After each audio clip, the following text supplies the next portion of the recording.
కాసేపు మన గురించి, మన దేశం గురించి నిజాలు మాట్లాడుకుందాం. భారతదేశం కర్మభూమి, కానీ మనకి కామన్ సెన్స్ ఉండదు. మనది వేదభూమి, ఆ వేదాలు ఎక్కడన్నాయో తెలియదు. ఇది పుణ్యభూమి, మనం చెయ్యని పాపం లేదు.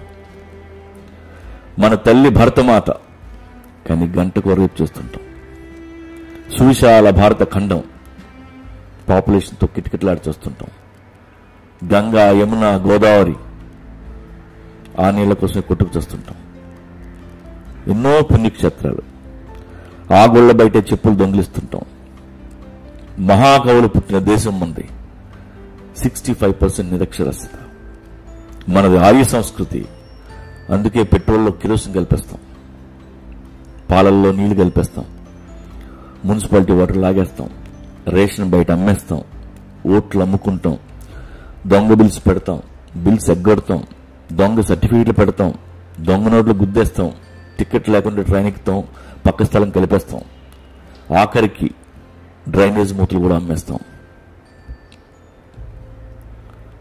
ఇవి కాకుండా ఫ్రీడమ్ వల్ల 3 చక్కటి విషయాలు నేర్చుకున్నాం. ఒకటి, పెంట తీసి నెత్తికి రాసుకోవటం. 2, కోడిగుడ్డు మీద వెంట్రుకలు పీకటం. 3, పొల్లబెట్టి పక్కని కెలకటం. పైన చెప్పిన ఐటమ్స్లో చాలావి మనందరం చేసి ఉంటాం. అందుకే ఒక పేపర్ తీసి రాసుకుందాం, నేను చేసిన ఏదో పనులు అని. ఎవ్వరికీ చూపించొద్దు, మన కోసమే. అలా రాసుకొని ఫ్యూచర్లో చేయకుండా జాగ్రత్త పడతాం. 200 ఏళ్లు యుద్ధం చేసి ఫ్రీడమ్ తెచ్చుకున్న ఉపయోగం ఏంటి? మనం మారకపోతే ఏ నాయకుడు మనల్ని మార్చలేడు.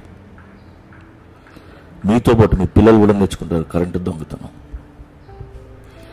మొన్ననే గాల్వన్ వాళ్ళలో గొడవైంది. ఇండియన్ సోల్జర్స్ చనిపోయారు.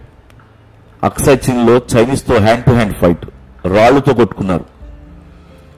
ప్రాణం పోయేంత వరకు కొట్లాడారు. ఎందుకు? మన కోసం, మన దేశం కోసం. చనిపోయిన సోల్జర్స్ వాళ్ళ తల్లిదండ్రుల గురించి ఆలోచించలేదు. కట్టుకున్న భార్యను మర్చిపోయారు, కన్న పిల్లల్ని మర్చిపోయారు, ప్రాణాల గురించి అసలు పట్టించుకోలేదు. కొన ఊపిరి వరకు వాళ్ళకి ఒకటే గుర్తుంది, దేశం దేశం దేశం. నీ అమ్మ ప్రైడ్తో చచ్చిపోయారు మన సోల్జర్స్. మేరా భారత్ మహాన్. వాళ్ళ కోసమైనా మనం ఇచ్చి పనులు మానద్దాం. వాళ్ళ నువ్వు దేశం కోసం చావనక్కర్లేదు.